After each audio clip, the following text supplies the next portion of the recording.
மின்னியல் சிகரெட் எனப்படும் வேப் வடிவிலான புதிய வகை மிட்டாய்கள் தற்போது சந்தையில் விற்கப்படுவது பெரும் அதிருப்தியை ஏற்படுத்தியிருப்பதாக பினாங்கு பயணீட்டாளர் சங்கம் தெரிவித்துள்ளது. குழந்தை பருவத்திலேயே வேப் பற்றி அறிந்து கொள்வதற்கு பலவித கவரும் வண்ணங்களிலான இந்த மிட்டாய்கள் வழிவகுப்பதாக கூறுகின்றார் அச்சங்கத்தின் கல்வி மற்றும் ஆய்வு பிரிவு அதிகாரி NV சுப்பாராவ். வேப் வடிவிலான மிட்டாய்கள் மேலும் பல்லாயிரக்கணக்கான வேப் புகைப்போரை இளம் வயதிலேயே உருவாக்கும் என்று சுப்பாராவ் தெரிவித்தார். இந்த மிட்டாய்களை 3 வயதிற்குட்பட்ட குழந்தைகள் அதிகம் வாங்குவதாக அவர் கூறினார். இந்த வேப் வடிவத்தில் இது அசலான வேப், இது மிட்டாயான வேப்.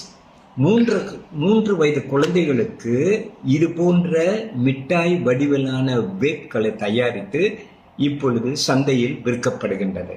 ஆகவே பெற்றோர்கள் தயவு செய்து இது போன்ற மிட்டாய்களை, அதாவது சிகரெட், வேப் அல்லது மின்னியல் சிகரெட் வடிவத்தில் இருக்கின்ற மிட்டாய்களை குழந்தைகளுக்கு வாங்கி கொடுக்காமல் இருப்பது நல்லது.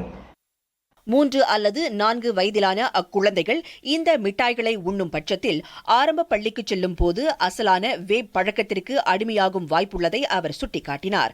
அதே வேளையில் போதை பித்தர்கள் பயன்படுத்தும் ஊசி வடிவிலான சாக்லேட்டுகளும் தற்போது விற்கப்படுவதாக சுப்பாராவ் குறிப்பிட்டார்.